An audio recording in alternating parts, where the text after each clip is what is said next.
On accueille l'exposition aujourd'hui à la Cinémathèque. Elle a été conçue par la Deutsche Kinemathek de Berlin, qui eux aussi ont des archives très importantes sur le cinéma allemand et sur Fritz Lang. Nous avons à la Cinémathèque des documents de première importance sur Métropolis, par exemple des dessins des architectes originaux.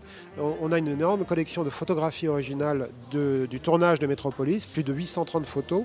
Et puis on a un objet qui est quand même mythique, que nous sommes les seuls à avoir, c'est le robot de Métropolis qui a été reconstitué à la demande de la Cinémathèque française par le décorateur original Schütz-Mittendorf en 1970. L'autre raison suprême de faire cette exposition Métropolis à Paris, c'est que le film en fait maintenant est complet. Il manquait des scènes et c'est qu'en 2008 qu'on a, par une sorte de miracle, on a trouvé au musée du cinéma de Buenos Aires une copie d'exploitation complète, plus longue que les autres. Et à partir de là, la Cinémathèque de Berlin et la Murnau Stiftung ont entrepris la restauration du film, c'est-à-dire de nous montrer la version la plus complète possible de Métropolis, avec 20 minutes de plus. Ça nous permet vraiment maintenant d'avoir l'œuvre Métropolis telle que Fritz Lang l'a voulu.